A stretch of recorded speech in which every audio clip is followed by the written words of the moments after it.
السلام علیکم ورحمۃ اللہ وبرکاتہ نحمده ونصلي على رسوله الكريم اما بعد فاعوذ باللہ من الشیطان الرجیم بسم اللہ الرحمن الرحیم رب زدنی علما۔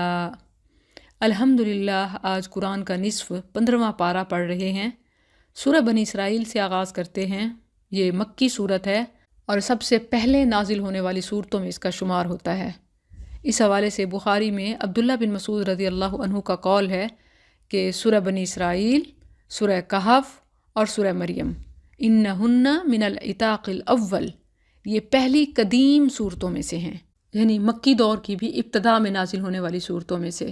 وَهُنَّ مِن تِلَادِي، اور یہ میرے قدیم مال میں سے ہیں، یعنی جو میں نے اپنی زندگی کی ابتدا میں کوئی انویسٹمنٹ کی تو ان صورتوں کو سیکھنے کا علم ہے۔ کہ ہماری زندگی میں بھی ایسی کوئی انویسٹمنٹ ہے، بچپن میں کوئی ایسی صورتیں یاد کی ہوں، یا شعور سنبھالتے ہوئے، یا ہوش آ جانے کے بعد، یا اب کوئی ایسی انویسٹمنٹ کہ جس پر ہمیں خوشی ہو، ہم اپنے رب کے حضور پیش کر سکیں اور عبداللہ بن مسعود رضی اللہ عنہ کی طرح کہہ سکیں کہ یہ میرے قدیم مال سے ہے۔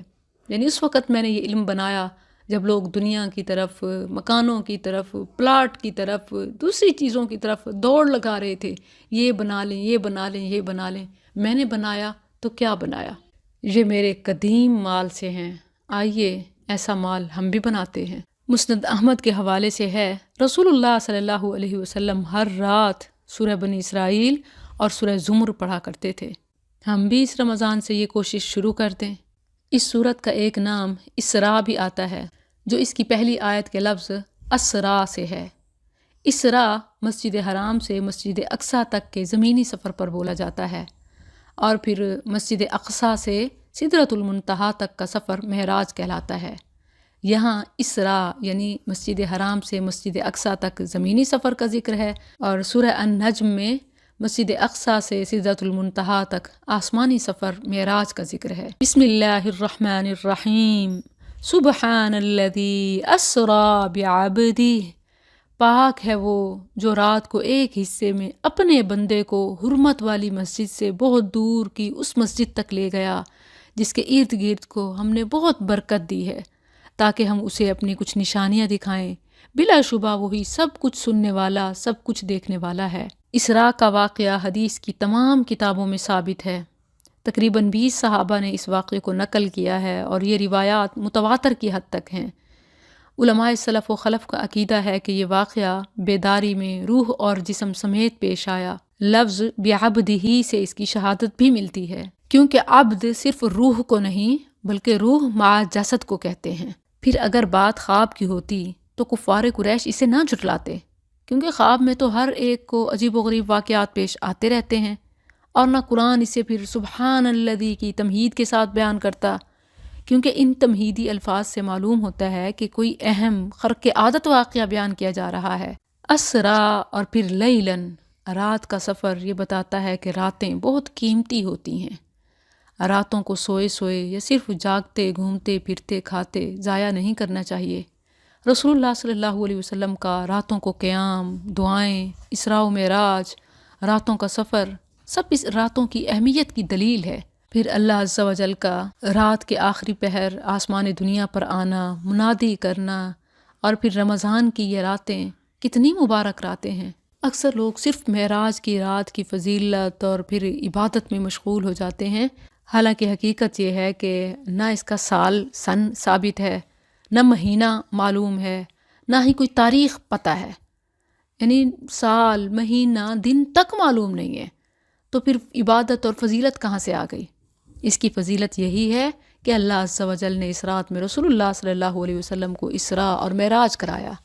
باقی اس رات کو کوئی دن خود سے متعین کر کے خود سے عبادات کرنا، یہ تمام بدعات کے زمرے میں جاتا ہے۔ اگر آپ مفسرین کی بھی بات کریں تو کوئی کہتے ہیں ہجرت سے 1 سال قبل کی بات ہے، کوئی کہتے ہیں 3 سال قبل کی بات ہے، کوئی رجب بتاتے ہیں تو کوئی رمضان، اور اسی طرح پھر کوئی 21 تو کوئی 27۔ تو اس سے معلوم ہوتا ہے کہ آراء مختلف ہیں، اور عہد رسالت صلی اللہ علیہ وسلم میں اور پھر خیر القرون میں معراج کے حوالے سے کوئی رات نہیں منائی جاتی تھی، اور نہ ہی کوئی خاص اعمال ہوتے تھے۔ بلکہ وہ جو رسول اللہ صلی اللہ علیہ وسلم کے معمول کے ڈے اینڈ نائٹ ہوتے تھے وہی گزرتے۔ ہم اس معمول کو تو سنت سمجھ کر نہیں لیتے۔ جیسے اس صورت کے حوالے سے ایک معمول یہ بھی ہمیں ملتا ہے کہ آپ ہر رات اس کی تلاوت کرتے، مگر کوئی بھی ہر رات اس کو پڑھنے کو تیار نہیں ہوگا، کیونکہ ایک لانگ ٹائم کی لمبی کمٹمنٹ ہے۔ لیکن اگر کوئی یہ کہے کہ فلاں رات معراج کی رات ہے اور یہ عمل کر لو تو یہ فائدہ ملے گا، تو سب آنکھیں بند کر کے تیار ہو جاتے ہیں۔ جس رات یہ سفر ہوا، آپ صلی اللہ علیہ وسلم ام ہانی رضی اللہ عنہا کے گھر سوئے ہوئے تھے۔ وہاں سے آپ کو حتیم کعبہ میں لایا گیا اور پھر آپ حتیم سے براق پر سوار ہو کر مسجد اقصیٰ، دور ترین مسجد یعنی بیت المقدس پہنچے۔ اس وقت مکہ سے سب مسجدوں سے دور پائی جانے والی مسجد یہی تھی، اسی لیے مسجد اقصیٰ کہلائی۔ بیت المقدس میں آپ نے انبیاء کی امامت کرائی۔ بیت المقدس سے معراج سیڑھی کے ذریعے سے اوپر 7 آسمانوں سے گزر کر سدرۃ المنتہا پہنچے۔ راستے میں متعدد جلیل القدر انبیاء علیہم السلام سے ملاقاتیں ہوئیں، جنت و دوزخ کا مشاہدہ بھی کیا۔ سدرہ کے پاس ہی جبریل علیہ السلام کو ان کی اصل صورت میں دیکھا۔ وہیں آپ کو پہلے 50 نمازوں اور آخر میں روزانہ 5 نمازوں کا حکم ہوا۔ پھر واپس بیت المقدس تشریف لائے اور پھر وَآتَيْنَا مُوسَى الْكِتَابَ، اور ہم نے موسیٰ کو کتاب دی اور اسے بنی اسرائیل کے لیے ہدایت بنایا کہ تم میرے سوا کوئی کارساز نہ پکڑو، اے ان لوگوں کی اولاد جنہیں ہم نے نوح کے ساتھ سوار کیا، بے شک وہ بہت شکر گزار بندہ تھا۔ یعنی تم ان صالح لوگوں کی اولاد ہو جنہیں ہم نے نوح علیہ السلام کے ساتھ کشتی میں سوار کر کے نجات بخشی۔ مقصد بنی اسرائیل کو ایمان اور عمل صالح پر ابھارنا ہے کہ دیکھو تم کن لوگوں کی اولاد ہو۔ تمہارے لیے اپنے صالح آباء و اجداد کے نقش قدم پر چل کر ایک اللہ کی عبادت کا پابند رہنا، اپنے باپ نوح علیہ السلام کی طرح ہر وقت اسی کا شکر گزار رہنا اور اس کے سوا کسی کو اپنا وکیل، کارساز اور بھروسے کے قابل نہ سمجھنا، یہ لازم ہے۔ تو تم اپنے آباء کی روشن تاریخ کو، علم و عمل کی میراث کو چھوڑ کر کہاں بہہ کے جا رہے ہو؟ وَقَضَيْنَا إِلَىٰ بَنِي إِسْرَائِيلَ، اور ہم نے بنی اسرائیل کو کتاب میں فیصلہ سنا دیا تھا کہ بے شک تم زمین میں ضرور 2 بار فساد کرو گے۔ مرتین، 2 بار۔ اس لفظ کی تفسیر میں علماء کی آراء مختلف ہیں، کیونکہ ان کے فساد اور زوال کے بہت سارے واقعات ہیں، تو ہر کسی نے اپنے اپنے لحاظ سے 2 مین واقعات کا انتخاب کیا اور اسے لَتُفْسِدُنَّ فِي الْأَرْضِ مرتین کا مصداق قرار دیا۔ اور بعض نے مرتین کا مطلب جیسے ڈبل بھی لیا جاتا ہے، کوئی بھی کام جب بار بار ہو رہا ہوتا ہے تو اس پر بھی مرتین بولا جاتا ہے، یعنی ریپیٹڈلی، بے شک وہ بہت بار ہی کیوں نہ ہو۔ اور یہ دونوں معنی ٹھیک ہیں کیونکہ قرآن و حدیث میں اس کی کوئی تعجین نہیں ہے۔ اور دیکھا جائے تو بنی اسرائیل کی ساری تاریخ عروج و زوال اور پھر فساد فی الارض کی داستانوں سے بھری پڑی ہے۔ تو اللہ عز و جل نے فرمایا کہ تم زمین میں ضرور 2 بار فساد کرو گے اور بے شک تم ضرور سرکشی کرو گے، بہت بڑی سرکشی۔ فَإِذَا جَاءَ وَعْدُ أُولَاهُمَا، پھر جب ان دونوں میں سے پہلی کا وعدہ آیا تو ہم نے تم پر اپنے سخت لڑائی والے کچھ بندے بھیجے، بس وہ گھروں کے اندر گھس گئے اور یہ ایسا وعدہ تھا جو پورا کیا ہوا تھا۔ پھر ہم نے تمہیں دوبارہ ان پر غلبہ دیا اور تمہیں مالوں اور بیٹوں سے مدد دی اور تمہیں تعداد میں زیادہ کر دیا۔ اور ظاہر ہے کہ بنی اسرائیل کو یہ مواقع کئی بار ملے تھے، ہر بار انہوں نے فساد کیا، تو اس لیے لَتُفْسِدُنَّ فِي الْأَرْضِ مرتین یہ واضح ہو گیا۔ إِنْ أَحْسَنْتُمْ أَحْسَنْتُمْ لِأَنفُسِكُمْ، اگر تم نے بھلائی کی تو اپنی جانوں کے لیے بھلائی کی، اور اگر برائی کی تو انہی کے لیے، یعنی اپنے ہی نفسوں پر وبال آئے گا۔ پھر جب آخری بار کا وعدہ آیا تو ہم نے اور بندے تم پر بھیجے تاکہ وہ تمہارے چہرے بگاڑ دیں اور تاکہ وہ مسجد میں داخل ہوں جیسے وہ پہلی بار اس میں داخل ہوئے، اور تاکہ جس چیز پر غلبہ پائیں اسے برباد کر دیں، بری طرح برباد کرنا۔ کئی بار انہیں ارض مقدس کی فتوحات ملیں، بیت المقدس کی سرپرستی ملی، ہر بار شرک، کفر، ظلم، زیادتی، حرام کاریوں کی وجہ سے ان سے چھین لی گئی، حتیٰ کہ آخری بار کے بعد وہ دنیا کے مختلف علاقوں میں بکھر گئے اور ان کا اپنا کوئی بھی ملک نہ رہا۔ عَسَىٰ رَبُّكُمْ أَن يَرْحَمَكُمْ، تمہارا رب قریب ہے کہ تم پر رحم کرے، اور اگر تم دوبارہ کرو گے تو ہم بھی دوبارہ کریں گے، اور ہم نے جہنم کو کافروں کے لیے قید خانہ بنایا ہے۔ یہ اللہ کی رحمت کا بیان ہے کہ اتنی سرکشی اور سزا کے بعد بھی اگر تم واپس پلٹ آؤ اور حد سے بڑی ہوئی سرکشی چھوڑ کر نبی صلی اللہ علیہ وسلم کی پیروی اختیار کرو تو امید دلائی کہ وہ تم پر ضرور رحم فرمائے گا۔ ان ھذا القرآن، بلا شبہ یہ قرآن اس راستے کی ہدایت دیتا ہے جو سب سے سیدھا ہے، اور ان ایمان والوں کو جو نیک اعمال کرتے ہیں بشارت دیتا ہے کہ ان کے لیے بہت بڑا اجر ہے۔ یعنی یہ قرآن تمام دینی اور دنیاوی معاملات میں سب سے سیدھے راستے کی طرف رہنمائی کرتا ہے۔ اس میں اللہ سے تعلق قائم رکھنے کا وہ طریقہ سکھایا گیا ہے جس سے اچھا کوئی طریقہ نہیں۔ وَأَنَّ الَّذِينَ لَا يُؤْمِنُونَ، اور یہ کہ جو لوگ آخرت پر ایمان نہیں رکھتے ہم نے ان کے لیے دردناک عذاب تیار کر رکھا ہے۔ اور انسان برائی کی دعا کرتا ہے اپنی بھلائی کی دعا کرنے کی طرح، اور انسان ہمیشہ سے بہت جلد باز ہے۔ یہ مضمون آپ وَلَوْ يُعَجِّلُ اللَّهُ لِلنَّاسِ اس سے پہلے بھی پڑھ چکی ہیں کہ انسان بعض اوقات غصے میں یا اکتا کر اپنے لیے یا اپنے اہل و عیال کے لیے اللہ سے بد دعائیں کرتا ہے۔ مثلاً اللہ کرے میں مر جاؤں، اللہ کرے تمہارا بیڑا غرق ہو جائے، تمہارا کھانا خراب ہو۔ تو فرمایا کہ یہ انسان کی فطرت میں عجلت ہے۔ اللہ نے کیا رحم کیا کہ اس کی اس کمزوری پر اس کے قصہ تمام نہیں کر دیا، بلکہ خیر جو وہ مانگنے میں جلدی کرتا ہے اللہ جس طرح عطا کرتا ہے اس کی بد دعاؤں کو ویسے پورا نہیں کرتا، یہ اس کا کرم ہے۔ وَجَعَلْنَا اللَّيْلَ وَالنَّهَارَ، اور ہم نے رات اور دن کو دو نشانیاں بنایا، پھر ہم نے رات کی نشانی کو مٹا دیا اور دن کی نشانی کو روشن بنایا تاکہ تم اپنے رب کا کچھ فضل تلاش کرو، یعنی دن معاش کے لیے اور رات آرام کے لیے، اور تاکہ تم سالوں کی گنتی اور حساب معلوم کرو، اور ہر چیز ہم نے اسے کھول کر بیان کیا ہے، خوب کھول کر بیان کرنا۔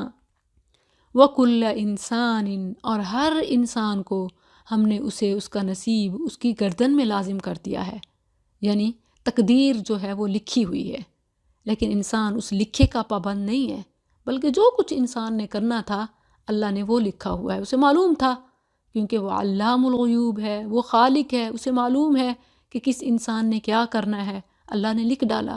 انسان کو اس لکھے کی سزا نہیں ملے گی، بلکہ انسان کو اپنے اختیار پر برا کرنے کی سزا ملے گی۔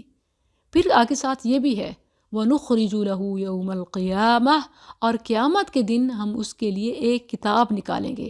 وہ تقدیر کے لکھے ہوئے پڑھ کر ہر کسی کو کہ فلاں فلاں نے فلاں فلاں گناہ کیا سزا نہیں ملے گی، بلکہ انسان کو اپنی زندگی میں اپنی زندگی کے خالی صفحوں پر نامہ اعمال میں جو کچھ لکھا وہ نکالا جائے گا، اور پھر اس کے مطابق جزا سزا دی جائے گی۔ جیسے فرمایا کتابًا یلقاہ منشورا، ہم اس کے لیے ایک کتاب نکالیں گے جسے وہ کھولی ہوئی پائے گا۔ اقرأ کتابک، اپنی کتاب پڑھ، یعنی اپنا ریکارڈ جو کچھ کرتا رہا وہی لکھا ہوا ہے وہ پڑھ، آج تو خود اپنے آپ پر بطور محاسب بہت کافی ہے۔ ریکارڈ اتنا کلیئر ہوگا، ساتھ گواہیاں اپنے اپنے اعضاء کی، فرشتوں کی، لوگوں کی اتنی زیادہ ہوں گی کہ انسان جھٹلا نہیں سکے گا۔ من اہتدی فانما یہتدی لنفسہ، جس نے ہدایت پائی تو وہ اپنی ہی جان کے لیے ہدایت پاتا ہے، اور جو گمراہ ہوا تو اسی پر گمراہ ہوتا ہے۔ اور کوئی بوجھ اٹھانے والی جان کسی دوسری جان کا بوجھ نہیں اٹھاتی۔ اور جہاں بوجھ اٹھانے کا ذکر آیا ہے نا، وہ اس لیے کہ جس نے دوسروں کو گمراہ کیا تو یہ اس کی غلطی ہے، اس لیے دوسروں کے گمراہ کرنے کا وبال بھی پھر اس پر آئے گا، وگرنہ جو خود اپنی ذات کی حد تک غلط کیا اس کا وبال اپنی ذات پر آئے گا، اگر دوسروں کو گمراہ کیا تو پھر ان کی گمراہی کا وبال بھی آئے گا۔ وَمَا كُنَّا مُعَذِّبِينَ حَتَّى نَبْعَثَ رَسُولًا، اور ہم کبھی عذاب دینے والے نہیں یہاں تک کہ کوئی پیغام پہنچانے والا بھیجیں۔ یہ اللہ کی رحمت اور اس کے عدل کا بیان ہے، جب تک حق واضح نہیں کر دیتا، حجت پوری نہیں کر دیتا، پیغام پہنچا نہیں دیتا، اس وقت تک وہ سزا نہیں دیتا۔ وَإِذَا أَرَدْنَا، اور جب ہم ارادہ کرتے ہیں کہ کسی بستی کو ہلاک کریں تو اس کے خوشحال لوگوں کو حکم دیتے ہیں، پھر وہ اس میں حکم نہیں مانتے تو اس پر بات ثابت ہو جاتی ہے، پھر ہم اسے برباد کر دیتے ہیں، بری طرح برباد کرنا۔ اس میں بہت بڑی وارننگ ہے کہ ملک، اقوام کیسے تباہ ہوتے ہیں۔ ایلیٹ طبقہ اختیارات کا، وسائل کا، طاقت کا ناجائز استعمال کرتا ہے، نچلی عوام بغیر سوچے سمجھے انہی کو کاپی پیسٹ کرتی ہے، ان کے ہر غلط کو بھی صحیح ماننے لگ جاتی ہے، تو یوں اللہ پھر بستیوں کو، قوموں کو ہلاک کر دیتا ہے۔ یہی ہمارے ملک کے ساتھ ہو رہا ہے۔ ہمارا ایلیٹ طبقہ باہر جاتا ہے، گوروں کے، غیروں کے رنگ کو اپنا کے آتا ہے، اور یہاں آ کر ہم ان سے بہت مرعوب، متاثر ہوتے ہیں، اور ان کے ہر ناجائز، ہر حرام کو بھی صحیح اور درست مان لیتے ہیں، اور یوں تباہی مقدر بنتی ہے۔ فَدَمَّرْنَاهَا تَدْمِيرًا، پھر ہم اسے برباد کر دیتے ہیں، پوری طرح برباد کرنا۔ وَكَمْ أَهْلَكْنَا، اور ہم نے نوح کے بعد کتنے ہی زمانوں کے لوگ ہلاک کر دیے، اور تیرا رب اپنے بندوں کے گناہوں کی پوری خبر رکھنے والا، سب کچھ دیکھنے والا، بہت کافی ہے۔ مَنْ كَانَ يُرِيدُ الْعَاجِلَةَ، جو شخص اس جلدی والی دنیا کا ارادہ رکھتا ہو، ہم اس کو اس میں جلدی دے دیں گے جو چاہیں گے، جس کے لیے چاہیں گے۔ پھر ہم نے اس کے لیے جہنم بنا رکھی ہے، اس میں داخل ہوگا مذمت کیا ہوا، دھتکارا ہوا۔ یعنی دنیا کے پیچھے بھاگنے والے کو بھی جس کے لیے اللہ چاہے گا اور جتنی چاہے گا بس دنیا میں سے اتنا ملے گا، اور مقدر میں بس ذلت اور دھتکار ہے، اور آخر میں جہنم۔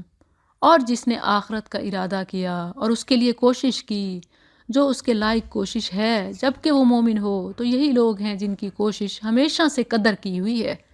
خواہ دنیا میں سے کچھ مل سکے نہ مل سکے، آخرت گارنٹیڈ ہے، اور دنیا میں سے بھی جو اللہ نے مقدر کیا وہ ملنا ہی ملنا ہے۔ کُلًّا نُمِدُّ، ہم ہر ایک کی مدد کرتے ہیں، ان کی اور ان کی بھی، تیرے رب کی بخشش سے، اور تیرے رب کی بخشش کبھی بند کی ہوئی نہیں۔ دیکھ ہم نے ان کے بعض کو بعض پر کس طرح فضیلت دی ہے، اور یقیناً آخرت درجوں میں بہت بڑی اور فضیلت دینے میں کہیں بڑی ہے۔ یعنی دنیا میں سب لوگ رزق، حسن، ذہانت، قوت، اقتدار، غرض کسی چیز میں ایک جیسے نہیں، خواہ مومن ہو یا کافر۔ یہ چیزیں مومن کے پاس بھی ہو سکتی ہیں اور کافر کے پاس بھی، مگر یہ دنیا فانی ساری کی ساری بھی اللہ کے ہاں کوئی قیمت نہیں رکھتی، کیونکہ اگر دنیا اللہ کے ہاں مچھر کے پر کے برابر بھی ہوتی تو وہ کافر کو پانی کا ایک گھونٹ بھی پینے کو نہ دیتا۔ لیکن یہ تو امتحان ہے، دنیا میں ملنا نہ ملنا دونوں ہی امتحان ہے، اس سے کوئی فرق نہیں پڑتا۔ فرق تو جنت کے درجات یا جہنم کے درکات سے پڑتا ہے۔ لا تجعل مع اللہ الہا آخر، اللہ کے ساتھ کوئی دوسرا معبود مت بنا، ورنہ مذمت کیا ہوا بیزار و مددگار ہو کر بیٹھا رہے گا۔ اور تیرے رب نے فیصلہ کر دیا ہے کہ اس کے سوا کسی کی عبادت نہ کرو، اور ماں باپ کے ساتھ بہت اچھا سلوک کرو۔ اگر کبھی تیرے پاس دونوں میں سے ایک یا دونوں بڑھاپے کو پہنچ ہی جائیں تو ان دونوں کو اف مت کہو، اور نہ انہیں جھڑک، اور ان سے بہت کرم والی بات کہہ، اور رحم دلی سے ان کے لیے تواضع کا بازو جھکا دے، اور کہہ دے اے میرے رب ان دونوں پر رحم کر جیسے انہوں نے چھوٹے ہونے کی حالت میں مجھے پالا۔ اللہ تعالیٰ نے کئی مقامات پر صرف اپنی عبادت کی تاکید کے ساتھ والدین سے احسان کا ذکر فرمایا۔ سورہ بقرہ سے ہی یہ سلسلہ شروع ہوا ہے۔ اپنی عبادت کے لیے احسان اور والدین کی فرما برداری کے لیے بھی احسان کا لفظ فرمایا، اور انہیں اف تک کہنے کی اجازت نہ دی، جو اکتاہٹ اور بے ادبی میں ہلکا سا انسان اظہار کرتا ہے کہ اف، حالانکہ کچھ کہا نہیں ہے، صرف اپنی ناگواری اور بیزاری کا اظہار ہے۔ اللہ تعالیٰ نے اس کی بھی اجازت نہیں دی، اور پھر پرندے کی طرح پر جھکانے کا حکم دیا۔ کیوں؟ اس لیے کہ والدین بھی سردی اور گرمی سے بچانے کے لیے ایک شیلٹر اور رکاوٹ ہوتے ہیں، تو اولاد کو بھی بالکل ویسے ہی ماں باپ کی کمزوری اور بڑھاپے میں، بزرگی میں، ہر طرح کے حالات میں محافظ بن جائیں۔ پھر دعا کا بھی حکم دیا کہ اپنا بھی بیسٹ کرو اور ان کے لیے رب سے بھی بیسٹ مانگو۔ حکم دیا وَقُلْ، اور کہو۔ اس سے معلوم ہوتا ہے کہ والدین کے لیے اللہ سے رحم کی دعا کرنا فرض ہے، کیونکہ یہ اللہ کا حکم ہے۔ اس لیے روزانہ ان کی زندگی میں اور فوت ہونے کے بعد اپنی دعا میں ان کے لیے ان الفاظ کے ساتھ یا دوسرے کسی الفاظ کے ساتھ رب سے ضرور مغفرت اور رحمت مانگیں۔ ابراہیم علیہ السلام کی دعا سورہ ابراہیم میں آپ پڑھ چکے ہیں، ربنا اغفر لی ولوالدی وللمؤمنین یوم یقوم الحساب۔ اسی طرح رب ارحمہما کما ربیانی صغیرا، ربکم اعلم بما فی نفوسکم، تمہارا رب زیادہ جاننے والا ہے جو تمہارے دلوں میں ہے۔ اگر تم نیک ہوگے تو یقیناً وہ بار بار رجوع کرنے والوں کے لیے ہمیشہ سے بے حد بخشنے والا ہے۔ ان الفاظ میں والدین کے لیے دل میں شفقت و رحمت نہ رکھنے پر وعید ہے، اور ایسی صالح اولاد کے لیے تسلی ہے جن کے والدین کسی جائز وجہ کے بغیر ہی ناراض رہتے ہیں، اور اولاد کی ہر قسم کی کوشش کے باوجود وہ خوش نہیں رہ پاتے۔ تو فرمایا کہ اگر تم نیک ہو اور تمہارے دل میں والدین کے لیے شفقت و رحمت موجود ہے تو ایسے رجوع کرنے والوں کے لیے اللہ بے حد بخشنے والا ہے۔ بعض اہل علم نے یہ معنی بھی بیان کیا ہے کہ اگر تم سے خدمت میں کوئی کوتاہی ہو گئی یا کوئی زیادتی ہو گئی، پھر تم نے رجوع کیا اور توبہ کر لی تو اللہ معاف فرما دے گا۔ والدین موجود ہوں تو ان کے دل جیتے جا سکتے ہیں، اور چلے گئے ہوں تو ان کے لیے دعائیں کر کے رب کی رحمت حاصل کی جا سکتی ہے۔ وَآتِ ذَا الْقُرْبَىٰ، اور رشتہ دار کو اس کا حق دے، اور مسکین اور مسافر کو، اور مت بیجا خرچ کر، بیجا خرچ کرنا، بے شک بیجا خرچ کرنے والے ہمیشہ سے شیطانوں کے بھائی ہیں، اور شیطان ہمیشہ سے اپنے رب کا بہت ناشکرا ہے۔ یہ جو بات آئی ہے ہم خواتین کے لیے بڑی الارمنگ صورتحال ہے۔ کبرز فل ہوتی ہیں، پھر بھی شاپنگ جاری ہوتی ہے۔ شاپنگ کا تو ہمیں بس بہانہ چاہیے، کبھی رمضان گراسری کے نام پر تو کبھی عید شاپنگ، اور عید پر نیا جوڑا پہننا تو ہم نے سنت سمجھا ہوا ہے۔ یہ بالکل غلط ہے۔ نیا جوڑا پہننا سنت نہیں، بلکہ موجودہ میں سے اچھے صاف ستھرا پہننا سنت ہے۔ جب کبرز فل ہوں تو لینے کی کیا گنجائش باقی رہتی ہے؟ اور ہم لے بھی کیسے سکتے ہیں جبکہ ہم دیکھ رہے ہیں کہ ہمارے بہن بھائی ہمارے ملک میں، دنیا میں رہنے والے مسلمان کن حالات سے گزر رہے ہیں۔ لوگ بے گھر ہیں، بھوک کی وجہ سے اگر کوئی خودکشی کرتا ہے تو صرف گناہ گار وہی نہیں، بلکہ جن کے کھانے ڈسٹ بن میں جاتے ہیں، جن کے کچنز فل ہیں، جن کے دسترخوان رنگ برنگے ہیں، وہ بھی ساتھ گناہ گار ہیں۔ کسی کو کھانے کو صرف آٹا میسر نہیں، اور کسی کا آٹا ہی روز ضائع ہو جاتا ہے۔ اما تعرضن، اور اگر کبھی تو ان سے بے توجہی کر ہی لے اپنے رب کی کسی رحمت کی تلاش کی وجہ سے جس کی تو امید رکھتا ہو، تو ان سے وہ بات کہہ جس میں آسانی ہو۔ یعنی اگر سائل کو خالی لوٹانا بھی ہو، مجبور ہو کہ کچھ ہے نہیں، ابھی امید ہے کہ آئے گا تو پھر دیں گے، تو اس صورت میں بھی بھیجتے ہوئے سخت رویے کے بجائے نرم، اچھی اور اخلاقی بات ہونی چاہیے۔ ان تینوں آیات کو اگر آپ ملا کے غور کر کے پڑھیں تو پہلے اقربا اور پھر مسکینوں، غریبوں کو ان کا حق دینے کی بات کی، پھر اسراف سے منع کیا، اور پھر نہ ہونے کی صورت میں بھی اخلاقیات کا درس دیا۔ تو آپ دیکھیں یہ جو درمیان کی بات ہے اسراف، اسی وجہ سے ہی دوسروں کا حق مارا جاتا ہے۔ جب بھی ہم اپنے وسائل، اپنی طاقت، اپنی چیزوں کا بے جا استعمال کرتے ہیں، حقدار محروم ہوتے ہیں۔ وَلَا تَجْعَلْ يَدَكَ مَغْلُولَةً، اور نہ اپنا ہاتھ اپنی گردن سے بندھا ہوا کر لے، اور نہ اسے کھول دے، پورا کھول دینا، ورنہ ملامت کیا ہوا تھکا ہورا ہو کر بیٹھے گا۔ یعنی غربا مساکین پر سارا ہی نہ لوٹا دیں کہ خود بھیک مانگنے والے بن جائیں، اور نہ یہ کہ بالکل ہاتھ روک لیں تو پھر روز قیامت حسرت دیکھنی پڑے۔ ان ربک یبسط الرزق، بے شک تیرا رب رزق فراخ کرتا ہے جس کے لیے چاہتا ہے، اور تنگ کرتا ہے۔ بے شک وہ ہمیشہ سے اپنے بندوں کی پوری خبر رکھنے والا، خوب دیکھنے والا ہے۔ اس میں پیغام ہے کہ جو اللہ کی راہ میں کھلے دل سے خرچ کرتا ہے، اللہ بھی رزق کے دروازے اس پر کھول دیتا ہے، اور جو ہمیشہ تنگی اور بچت اور کنجوسی میں رہتا ہے تو پھر اللہ ویقدر بھی ہے۔ وَلَا تَقْتُلُوا أَوْلَادَكُمْ، اور اپنی اولاد کو مفلسی کے ڈر سے قتل نہ کرو، ہم ہی انہیں رزق دیتے ہیں اور تمہیں بھی، بے شک ان کا قتل ہمیشہ سے بہت بڑا گناہ ہے۔ اور زنا کے قریب نہ جاؤ، بے شک وہ ہمیشہ سے بہت بڑی بے حیائی ہے اور برا راستہ ہے۔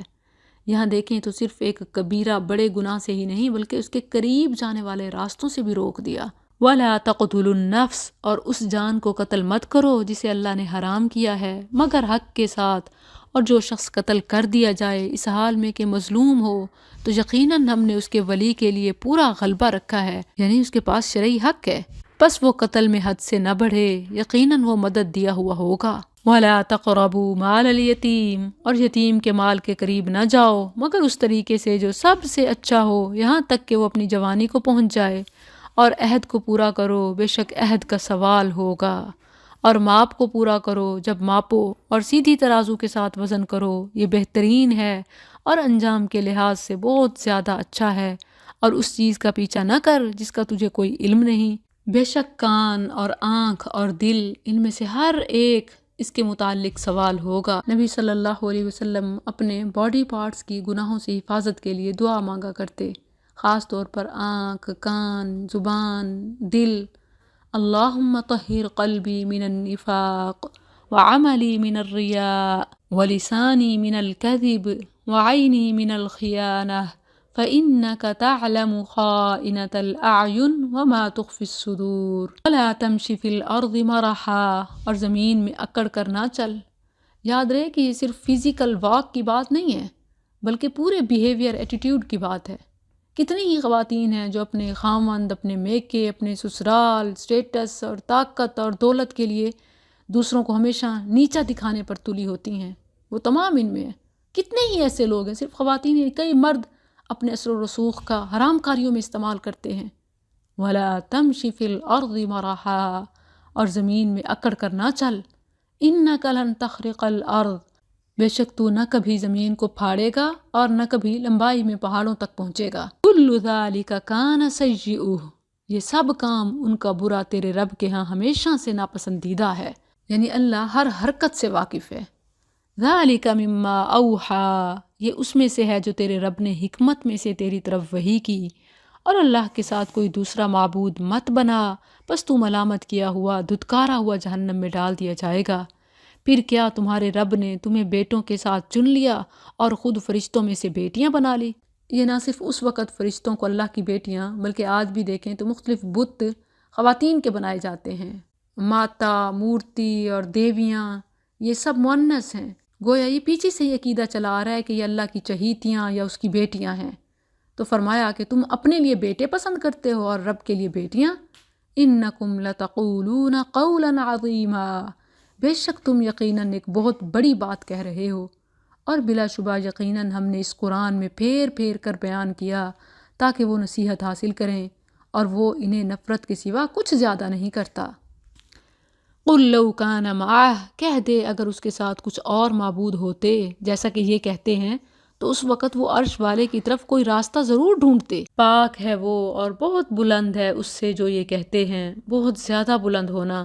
ساتوں آسمان اور زمین اس کی تسبیح کرتے ہیں، اور وہ بھی جو ان میں ہیں، اور کوئی بھی چیز نہیں مگر اس کی حمد کے ساتھ تسبیح کرتی ہے، اور لیکن تم ان کی تسبیح نہیں سمجھتے۔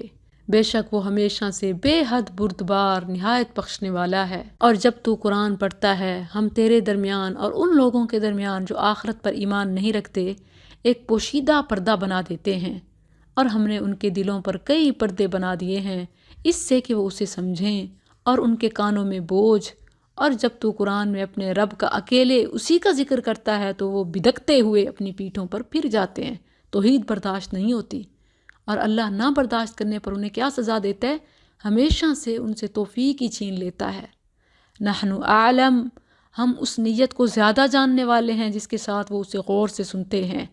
جب وہ تیری طرف کان لگاتے ہیں اور جب وہ سرگوشیاں کرتے ہیں، جب وہ ظالم کہہ رہے ہوتے ہیں کہ تم پیروی نہیں کرتے مگر ایسے آدمی کی جس پر جادو کیا گیا ہے، دیکھ انہوں نے کس طرح تیرے لیے مثالیں بیان کی، بس گمراہ ہو گئے، سو وہ کسی راہ پر نہیں آ سکتے۔ اور انہوں نے کہا کیا جب ہم ہڈیاں اور ریزہ ریزہ ہو جائیں گے تو کیا واقعی ہم ضرور نئے سرے سے پیدا کر کے اٹھائے جانے والے ہیں؟ کہہ دے تم کسی قسم کے پتھر بن جاؤ یا لوہا یا کوئی ایسی مخلوق جو تمہارے سینوں میں بڑی معلوم ہو، تو عنقریب وہ کہیں گے کون ہمیں دوبارہ پیدا کرے گا؟ کہہ دے وہی جس نے تمہیں پہلی بار پیدا کیا، تو ضرور وہ تیری طرف اپنے سر تعجب سے ہلائیں گے اور کہیں گے یہ کب ہوگا؟ کہہ امید ہے کہ وہ قریب ہو، جس دن وہ تمہیں بلائے گا تم اس کی تعریف کرتے ہوئے چلے آؤ گے اور سمجھو گے کہ تم نہیں رہے مگر تھوڑا، یعنی دنیا کی زندگی تو کچھ نہیں تھی، اب تو سارا کنٹرول اللہ کے پاس ہے، مگر اس وقت ماننے سے کوئی فائدہ نہیں ہوگا۔ وَقُلْ لِعِبَادِي، اور میرے بندوں سے کہہ دے وہ بات کہیں جو سب سے اچھی ہو، بے شک شیطان ان کے درمیان جھگڑا ڈالتا ہے، بے شک شیطان ہمیشہ سے انسان کا کھلا دشمن ہے۔ ربکم اعلم بکم، تمہارا رب تمہیں زیادہ جاننے والا ہے، اگر وہ چاہے تو تم پر رحم کرے یا اگر چاہے تو تمہیں عذاب دے، اور ہم نے تجھے ان پر کوئی ذمہ دار بنا کر نہیں بھیجا، اور تیرا رب ان کو زیادہ جاننے والا ہے جو آسمانوں اور زمین میں ہیں، اور بلا شبہ یقیناً ہم نے بعض نبیوں کو بعض پر فضیلت بخشی، اور ہم نے داؤد کو زبور عطا کی۔ کہہ پکارو ان کو جنہیں تم نے اس کے سوا گمان کر رکھا ہے، بس وہ نہ تم سے تکلیف دور کرنے کے مالک ہیں اور نہ بدلنے کے۔ وہ لوگ جنہیں یہ پکارتے ہیں وہ خود اپنے رب کی طرف وسیلہ ڈھونڈتے ہیں، یعنی حقیقی وسیلے جو آپ پہلے جان چکی ہیں، یعنی وہ خود اللہ کو اس کی اسماء و صفات کا، نیکیوں کا واسطہ دیتے ہیں، نیکوکاروں کی دعاؤں کے محتاج ہیں، اور اب یہ ان کو سب کچھ کا مالک بنا رہے ہیں۔ اَيُّهُمْ أَقْرَبُ وَيَرْجُونَ رَحْمَتَهُ وَيَخَافُونَ عَذَابَهُ، جو ان میں سے زیادہ قریب ہیں اور اس کی رحمت کی امید رکھتے ہیں اور اس کے عذاب سے ڈرتے ہیں، بے شک تیرے رب کا عذاب وہ ہے جس سے ہمیشہ ڈرا جاتا ہے۔ وَإِن مِّن قَرْيَةٍ اور کوئی بھی بستی نہیں مگر ہم قیامت کے دن سے پہلے اسے ہلاک کرنے والے ہیں یا اسے عذاب دینے والے ہیں، بہت سخت عذاب۔ یہ بات ہمیشہ سے کتاب میں لکھی ہوئی ہے، یعنی بڑی قیامت سے پہلے اللہ چھوٹی چھوٹی آفات سے دوچار کرتا ہے تاکہ سمجھ جائیں۔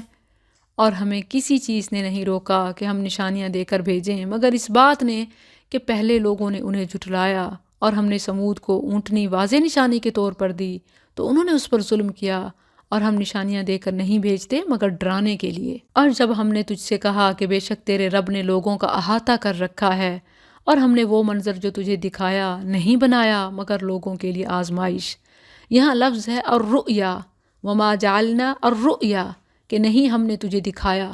اب رؤیا خواب کو بھی کہتے ہیں، رؤیا رآ دیکھنا بھی ہوتا ہے۔ یہ دیکھنا ہے جاگتی آنکھوں سے معراج کے موقع کی سیر، مگر لوگ کہتے ہیں کہ یہ تو خواب میں ہوئی اور اس لفظ سے دلیل بناتے ہیں، حالانکہ لغوی طور پر بھی اگر اس کا جواب تلاش کیا جائے تو واضح ہے۔ اور ہم نے وہ منظر جو تجھے دکھایا نہیں بنایا مگر لوگوں کے لیے آزمائش، اور وہ درخت بھی جس پر قرآن میں لعنت کی گئی ہے۔ یہ درخت قرآن کریم میں اس کے علاوہ 2 اور مقام پر بھی آیا ہے، اسے شجرۃ الزقوم کہا گیا ہے۔ یہی ابن عباس رضی اللہ عنہما کی تفسیر ہے۔ یہ جہنم میں ایک درخت ہے جو جہنمیوں کی غذا ہوگی۔ وَنُخَوِّفُهُمْ اور ہم انہیں ڈراتے ہیں تو یہ انہیں بہت بڑی سرکشی کے سوا زیادہ نہیں کرتا۔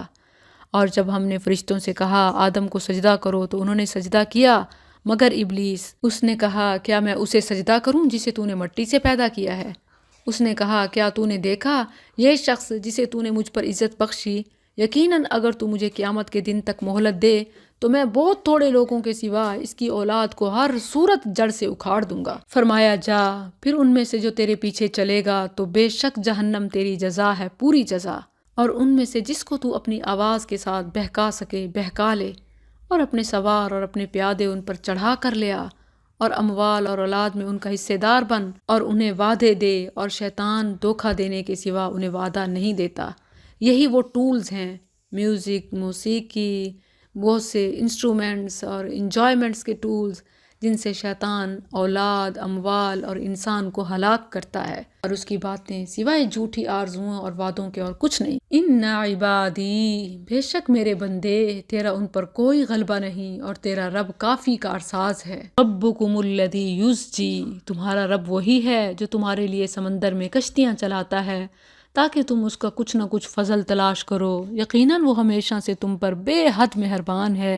اور جب تمہیں سمندر میں تکلیف پہنچتی ہے تو اس کے سوا تم جنہیں پکارتے ہو گم ہو جاتے ہیں، پھر جب وہ تمہیں بچا کر خشکی کی طرف لے آتا ہے تو تم منہ پھیر لیتے ہو، اور انسان ہمیشہ سے بہت ناشکرا ہے۔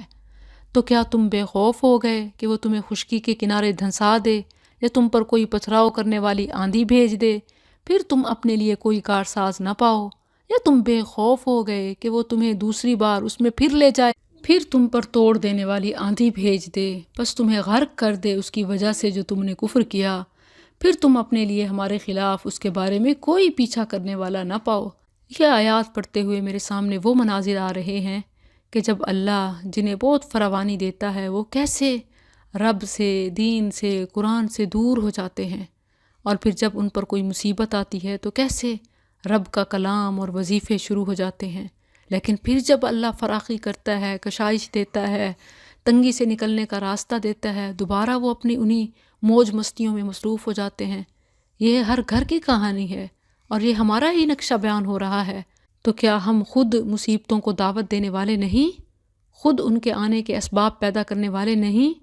پھر آخر ہم کیوں نہیں سمجھتے؟ وَلَقَدْ كَرَّمْنَا بَنِي آدم اور بلا شبہ یقیناً ہم نے آدم کی اولاد کو بہت عزت بخشی، اور انہیں خشکی اور سمندر میں سوار کیا، اور انہیں پاکیزہ چیزوں سے رزق دیا، اور ہم نے جو مخلوق پیدا کی اس میں سے بہت سوں پر انہیں فضیلت دی، بڑی فضیلت دینا۔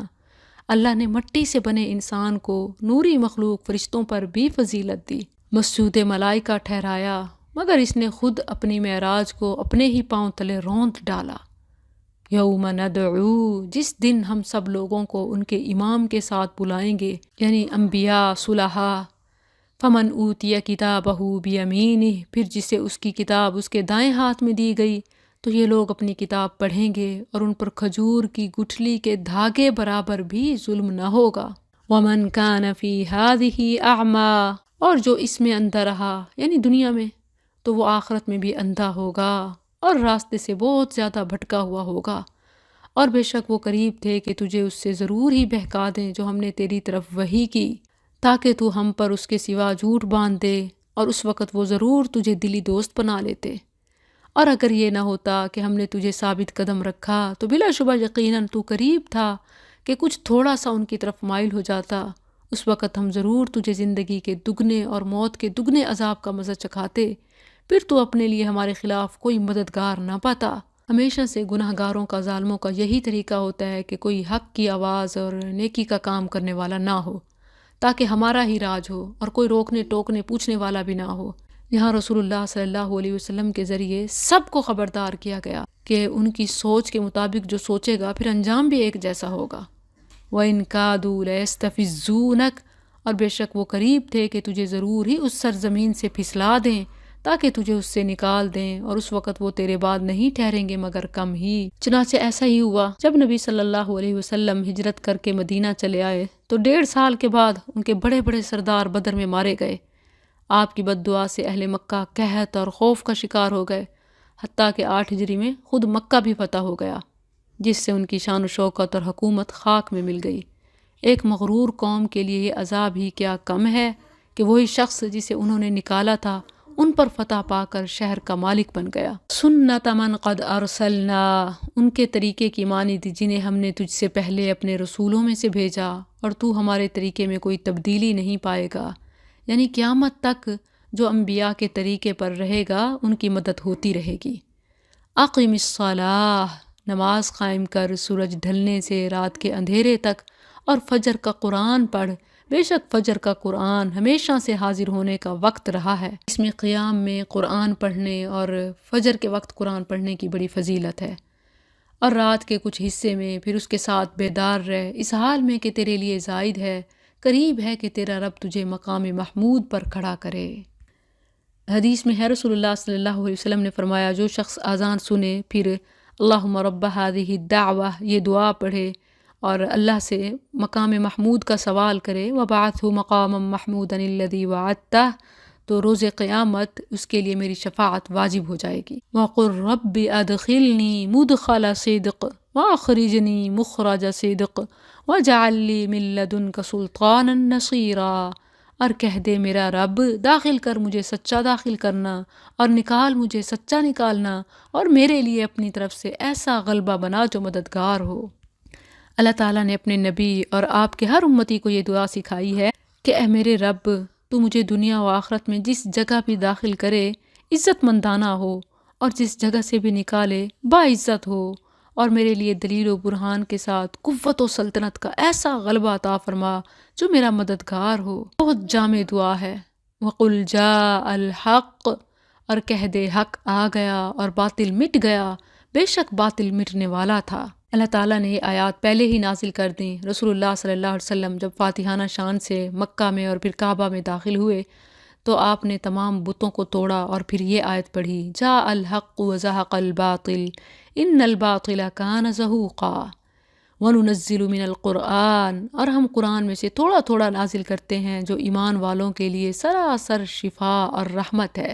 مکمل شفا اور اصل رحمت پڑھنے، سمجھنے، عمل کرنے اور پھر برکات لینے سے ملتی ہے، اور وہ ظالموں کو خسارے کے سوا کسی چیز میں زیادہ نہیں کرتا۔ اور جب ہم انسان پر انعام کرتے ہیں وہ منہ پھیر لیتا ہے اور اپنا پہلو دور کر لیتا ہے۔ خوشحالی میں اکثر یہی انداز ہوتا ہے، اور جب اسے تکلیف پہنچتی ہے تو بہت نا امید ہو جاتا ہے، پھر ہر لحاظ سے رشتے توڑ کے ایک اکیلا رب کہہ دے ہر ایک اپنے طریقے پر عمل کرتا رہے، سو تمہارا رب زیادہ جاننے والا ہے کہ کون زیادہ سیدھی راہ پر ہے۔ اور وہ تجھ سے روح کے بارے میں پوچھتے ہیں، کہہ دے روح میرے رب کے حکم سے ہے، اور تمہیں علم میں سے بہت تھوڑے کے سوا نہیں دیا گیا، اور یقیناً اگر ہم چاہیں تو ضرور ہی وہ وہی واپس لے جائیں جو ہم نے تیری طرف بھیجی ہے، پھر تو اپنے لیے اس کے متعلق ہمارے مقابلے میں کوئی حمایتی نہیں پائے گا مگر تیرے رب کی رحمت ہے، یقیناً اس کا فضل ہمیشہ سے تجھ پر بہت بڑا ہے۔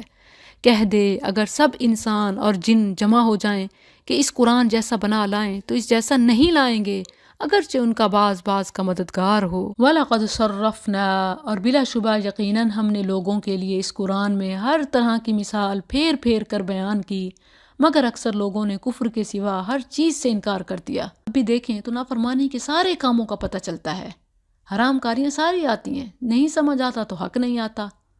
اور انہوں نے کہا ہم ہرگز تجھ پر ایمان نہ لائیں گے یہاں تک کہ تو ہمارے لیے زمین سے کوئی چشمہ جاری کرے، یا تیرے لیے کھجوروں اور انگوروں کا ایک باغ ہو، بس تو اس کے درمیان نہریں جاری کر دے، خوب جاری کرنا، یا آسمان کو ٹکڑے ٹکڑے کر کے ہم پر گرا دے جیسا کہ تو نے دعویٰ کیا ہے، یا تو اللہ اور فرشتوں کو سامنے لے آئے، یا تیرے لیے سونے کا ایک گھر ہو، یا تو آسمان میں چڑھ جائے، اور ہم تیرے چڑھنے کا ہرگز یقین نہ کریں گے یہاں تک کہ تو ہم پر کوئی کتاب اتار لائے جسے ہم پڑھیں۔ تو کہہ سبحان ربی، میرا رب پاک ہے۔ یہاں قرآن نے کفار کے 6 مطالبوں کا ذکر کیا ہے، جن کے ضمن میں بھی کئی اور مطالبے ہیں۔ فرمایا میرا رب ہر عیب اور عجز سے پاک ہے، وہ یہ سب کچھ کر سکتا ہے مگر اپنی مرضی سے۔ رہا مجھ سے مطالبہ کرنا تو میں تو محض ایک بشر ہوں جو پیغام پہنچانے والا ہوں۔ کیا تم کسی بشر کے متعلق یہ بتا سکتے ہو کہ وہ اس قسم کے کام کر سکتا ہو؟ سبحان ربی هل كنت الا بشر رسولا وما منع الناس، اور لوگوں کو کسی چیز نے نہیں روکا کہ وہ ایمان لائیں جب ان کے پاس ہدایت آئی، مگر اس بات نے کہ انہوں نے کہا کیا اللہ نے ایک بشر کو پیغام پہنچانے والا بنا کر بھیجا ہے؟ کہہ دے اگر زمین میں فرشتے ہوتے جو مطمئن ہو کر چلتے پھرتے تو ہم ضرور ان پر آسمان سے کوئی فرشتہ پیغام پہنچانے والا اتارتے۔ کہہ دے میرے درمیان اور تمہارے درمیان گواہ کے طور پر اللہ کافی ہے، بے شک وہ ہمیشہ سے اپنے بندوں کی پوری خبر رکھنے والا، سب کچھ دیکھنے والا ہے۔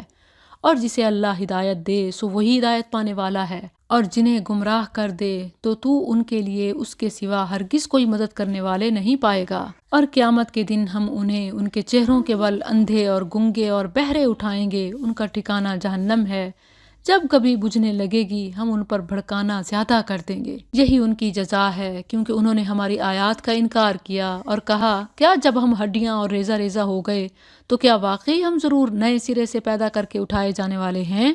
اور کیا انہوں نے نہیں دیکھا وہ اللہ جس نے آسمانوں اور زمین کو پیدا کیا ہے اس پر قادر ہے کہ ان جیسے پیدا کر دے، اور اس نے ان کے لیے ایک وقت مقرر کیا ہے جس میں شک نہیں۔ پھر بھی ظالموں نے کفر کے سوا ہر چیز سے انکار کر دیا۔ قل لو انتم تملکون، کہہ دے اگر تم میرے رب کی رحمت کے خزانوں کے مالک ہوتے تو اس وقت تم خرچ ہو جانے کے ڈر سے ضرور روک لیتے، اور انسان ہمیشہ سے بہت بخیل ہے۔ اور بلا شبہ یقیناً ہم نے موسیٰ کو 9 واضح نشانیاں دیں، سو بنی اسرائیل سے پوچھ۔ جب وہ ان کے پاس آیا تو فرعون نے اس سے کہا یقیناً میں تو تجھے اے موسیٰ جادو زدہ سمجھتا ہوں۔ قال لقد علمت، اس نے کہا بلا شبہ یقیناً تو جان چکا ہے کہ انہیں آسمانوں اور زمین کے رب کے سوا کسی نے نہیں اتارا، اس حال میں کہ واضح دلائل ہیں، اور یقیناً میں تو اے فرعون تجھے ہلاک کیا ہوا سمجھتا ہوں۔ تو اس نے ارادہ کیا کہ انہیں اس سرزمین سے پھسلا دے، تو ہم نے اسے اور جو اس کے ساتھ تھے سب کو غرق کر دیا۔ اور ہم نے اس کے بعد بنی اسرائیل سے کہا کہ تم اس سرزمین میں رہو، پھر جب آخرت کا وعدہ آئے گا ہم تمہیں اکٹھا کر کے لے آئیں گے۔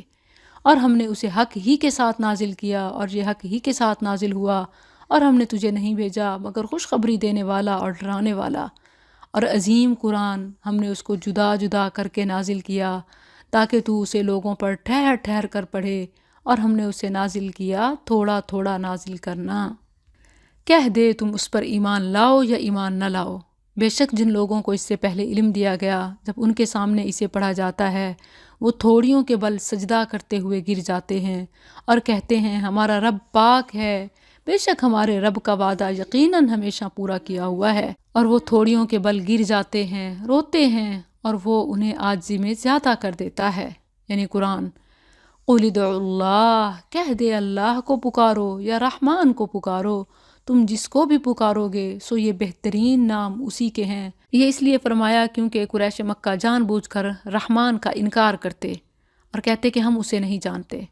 فرمایا اللہ تو کہتے ہو، رحمان اور اللہ ایک ہی ہے۔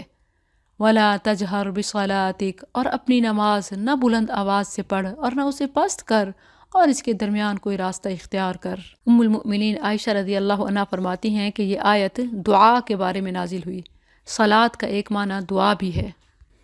وقل اور کہہ دے الحمد للہ الذی، سب تعریف اللہ کے لیے ہے جس نے نہ کوئی اولاد بنائی ہے اور نہ بادشاہی میں اس کا کوئی شریک ہے اور نہ عاجز ہو جانے کی وجہ سے کوئی اس کا مددگار ہے، اور اس کی بڑائی بیان کر، خوب بڑائی بیان کرنا۔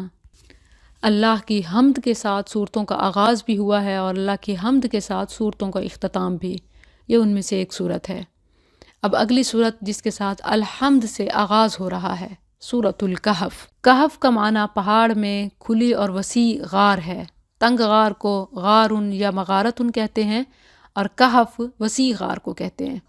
اس صورت میں اللہ نے کہف والوں کا قصہ بیان فرمایا ہے، جس میں اللہ پر ایمان کی برکات بیان ہوئی ہیں کہ اس کی بدولت کس طرح آدمی دشمن سے محفوظ اور تمام دنیا سے بے نیاز ہو جاتا ہے، اور اس میں حق کہنے کی کتنی جرت پیدا ہو جاتی ہے، اور اللہ اپنے بندوں کو کیسے عجیب طریقوں سے عزت و کرامت عطا فرماتا ہے۔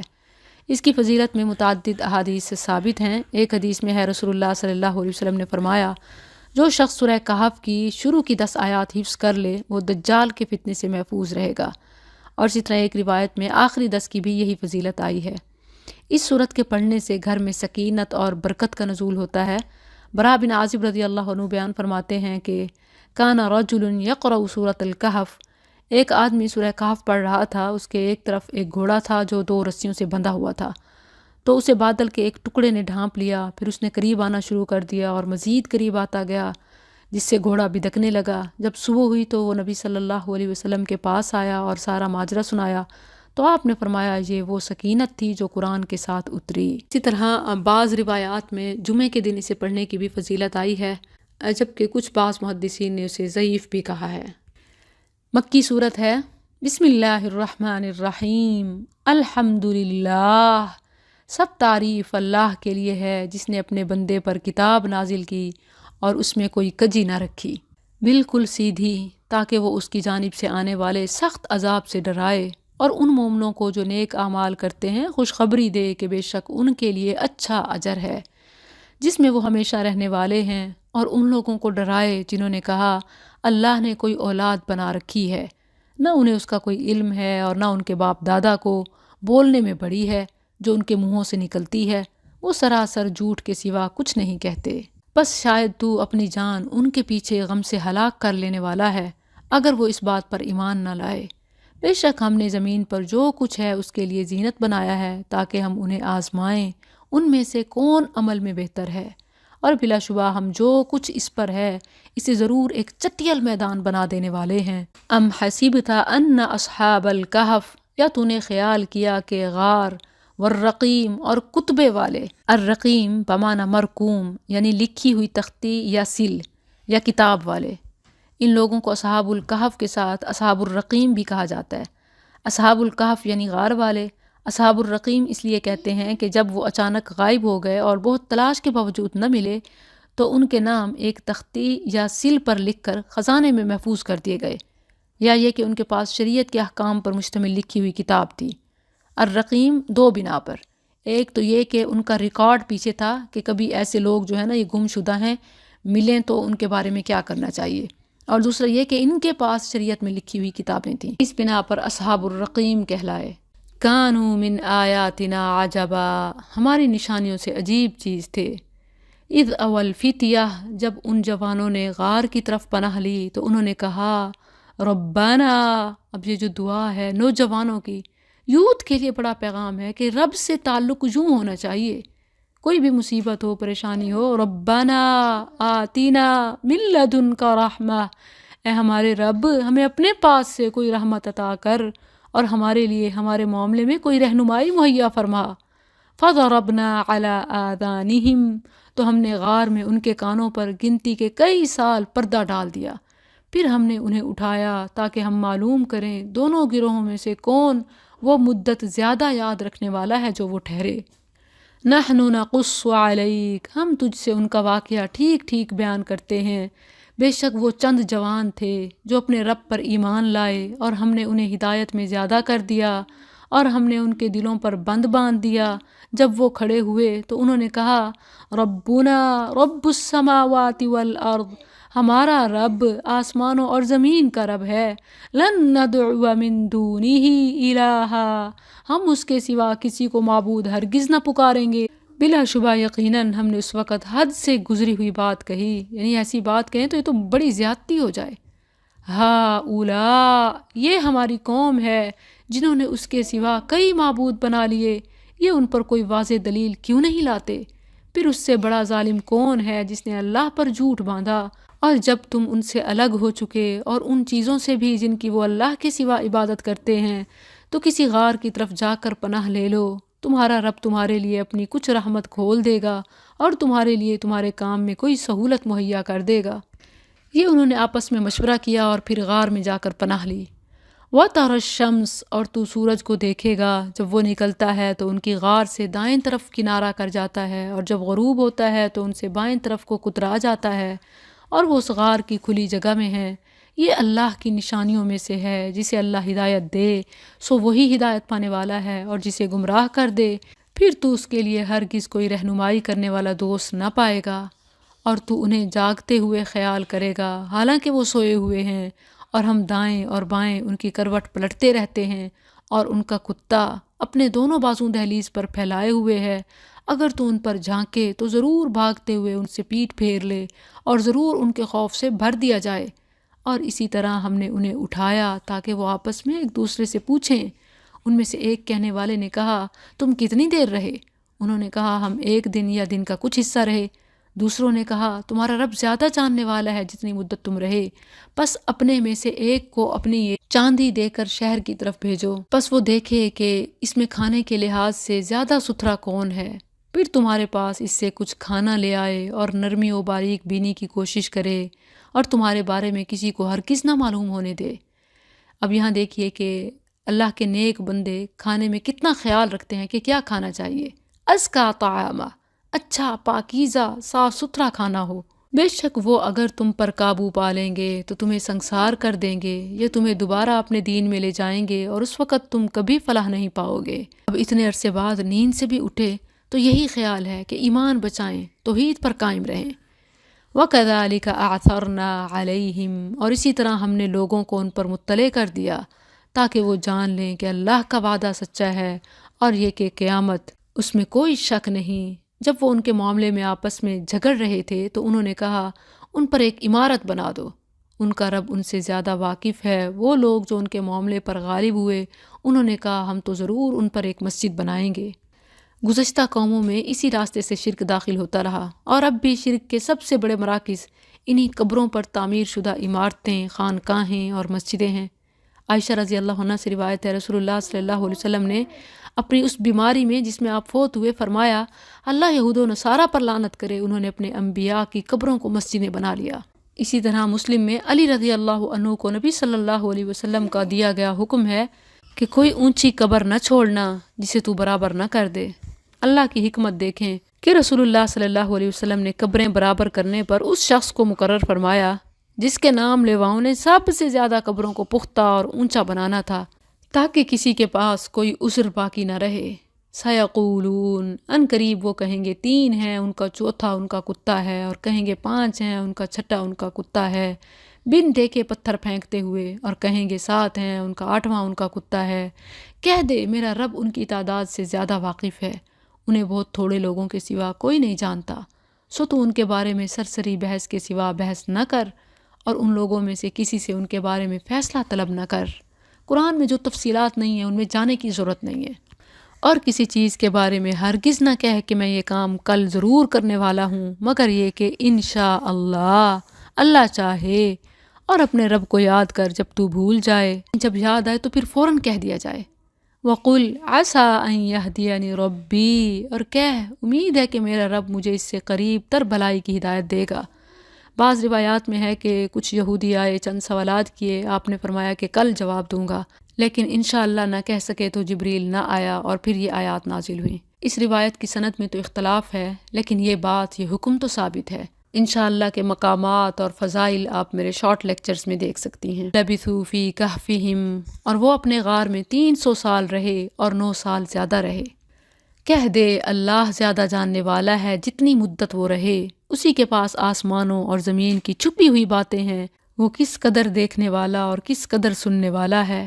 نہ اس کے سوا ان کا کوئی مددگار ہے اور نہ وہ اپنے حکم میں کسی کو شریک کرتا ہے۔ اور اس کی تلاوت کر جو تیری طرف تیرے رب کی کتاب میں سے وحی کی گئی ہے، اس کی باتوں کو کوئی بدلنے والا نہیں اور نہ اس کے سوا تو کبھی کوئی پناہ کی جگہ پائے گا۔ اور اپنے آپ کو ان لوگوں کے ساتھ روکے رکھ جو اپنے رب کو پہلے اور پچھلے پہر پکارتے ہیں، اس کا چہرہ چاہتے ہیں، اور تیری آنکھیں ان سے آگے نہ بڑھیں کہ تو دنیا کی زندگی کی زینت چاہتا ہو، اور اس شخص کا کہنا مت مان جس کے دل کو ہم نے اپنی یاد سے غافل کر دیا اور وہ اپنی خواہش کے پیچھے چلا اور اس کا کام ہمیشہ حد سے بڑا ہوا ہے۔ جو سورہ عابسہ اور دیگر مقامات پر مضمون آیا ہے بالکل وہی ہے کہ اہل ایمان، غریب، غربا یہ اہم ہونے چاہیے کفار امراء سے، اور کہہ دے یہ حق تمہارے رب کی طرف سے ہے، پھر جو چاہے سو ایمان لے آئے اور جو چاہے سو کفر کرے۔ بے شک ہم نے ظالموں کے لیے ایک آگ تیار کر رکھی ہے جس کی کناتوں نے انہیں گھیر رکھا ہے، اور اگر وہ پانی مانگیں گے تو انہیں پگھلے ہوئے تانبے جیسا پانی دیا جائے گا جو چہروں کو بھون ڈالے گا، برا مشروب اور بری آرام گاہ ہے۔ بے شک وہ لوگ جو ایمان لائے اور انہوں نے نیک اعمال کیے، بے شک ہم اس کا اجر ضائع نہیں کرتے جو اچھا عمل کرے۔ یہی لوگ ہیں جن کے لیے ہمیشگی کے باغات ہیں، جن کے نیچے سے نہریں بہتی ہیں، ان میں انہیں کچھ کنگن سونے کے پہنائے جائیں گے، اور وہ باریک اور گاڑھے ریشم کے سبز کپڑے پہنیں گے، ان میں تختوں پر تکیہ لگائے ہوں گے، اچھا بدلہ ہے اور اچھی آرام گاہ ہے۔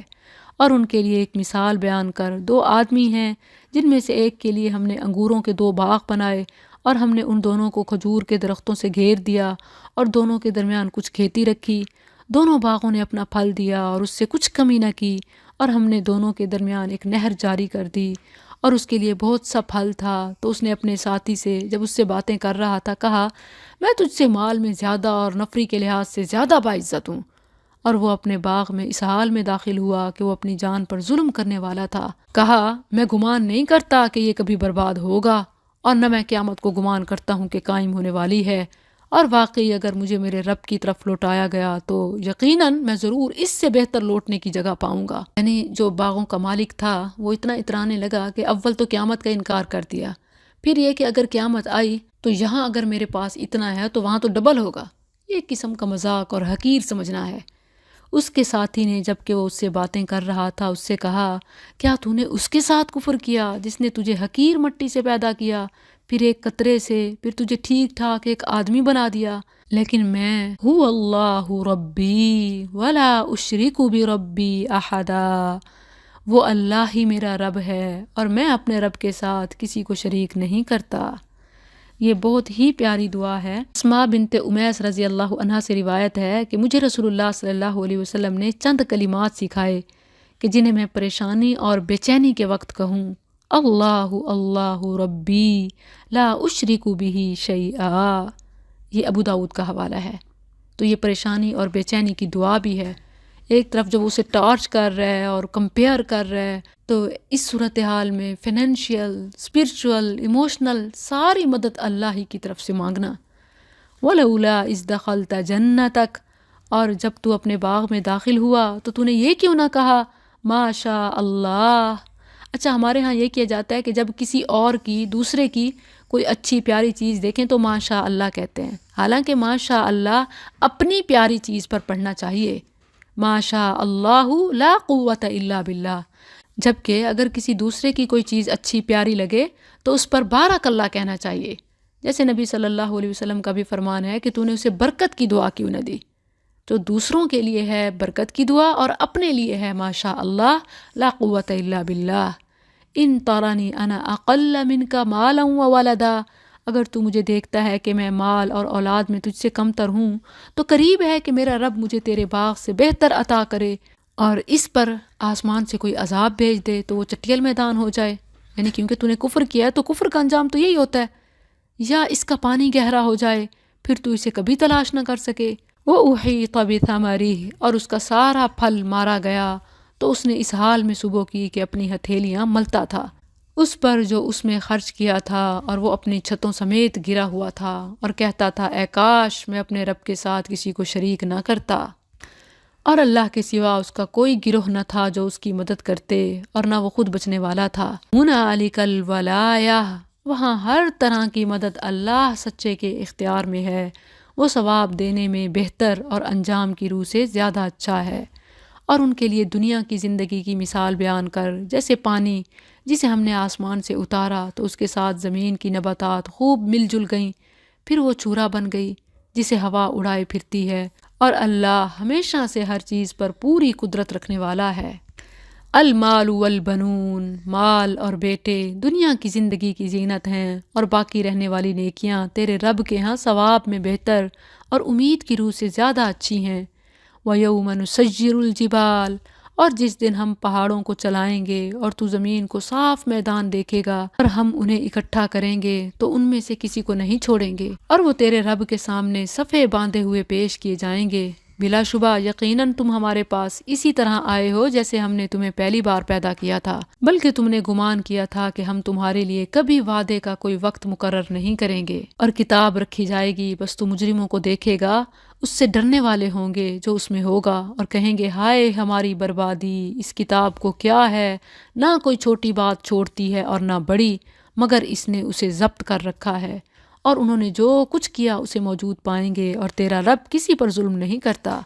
اور جب ہم نے فرشتوں سے کہا آدم کو سجدہ کرو تو انہوں نے سجدہ کیا، مگر ابلیس، وہ جنوں میں سے تھا، سو اس نے اپنے رب کے حکم کی نافرمانی کی۔ تو کیا تم اسے اور اس کی اولاد کو مجھے چھوڑ کر دوست بناتے ہو، حالانکہ وہ تمہارے دشمن ہیں؟ وہ شیطان ظالموں کے لیے بطور بدل برا ہے۔ اب دیکھیں تو بار بار یہی آدم اور ابلیس کا قصہ بیان ہوا، کیوں؟ اس لیے کہ ایک نافرمانی انسان کو کہاں تک جا گراتی ہے، اس کا انسان کو خوب احساس ادراک ہو جائے۔ میں نے انہیں نہ آسمانوں اور زمین کے پیدا کرنے میں حاضر کیا، اور نہ خود ان کے پیدا کرنے میں، اور نہ ہی میں گمراہ کرنے والوں کو بازو بنانے والا تھا۔ اور جس دن فرمائے گا پکارو میرے ان شریکوں کو جو تم نے گمان کر رکھے تھے، سو وہ انہیں پکاریں گے تو وہ انہیں کوئی جواب نہ دیں گے، اور ہم ان کے درمیان ایک ہلاکت کی جگہ بنا دیں گے، اور مجرم لوگ آگ کو دیکھیں گے تو یقین کر لیں گے کہ وہ اس میں گرنے والے ہیں، اور اس سے پھرنے کی کوئی جگہ نہ پائیں گے۔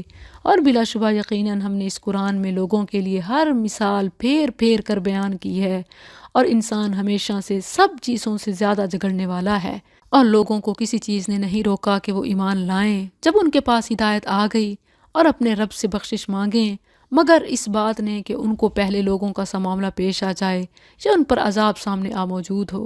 یہی پہلوں کی دیکھا دیکھی انسان کو برباد کرتی ہے۔ اور ہم رسولوں کو نہیں بھیجتے مگر خوشخبری دینے والے اور ڈرانے والے، اور وہ لوگ جنہوں نے کفر کیا باطل کو لے کر جھگڑا کرتے ہیں تاکہ اس کے ساتھ حق کو پھسلا دیں، اور انہوں نے میری آیات کو اور ان چیزوں کو جن سے انہیں ڈرایا گیا مذاق بنا لیا۔ اور اس سے بڑھ کر ظالم کون ہے جسے اس کے رب کی آیات کے ساتھ نصیحت کی گئی تو اس نے ان سے منہ پھیر لیا، اور اسے بھول گیا جو اس کے دونوں ہاتھوں نے آگے بھیجا تھا۔ بے شک ہم نے ان کے دلوں پر پردے بنا دیے ہیں اس سے کہ اسے سمجھیں، اور ان کے کانوں میں بوجھ رکھ دیا ہے، اور اگر تو انہیں سیدھی راہ کی طرف بلائے تو اس وقت وہ ہرگز کبھی راہ پر نہ آئیں گے۔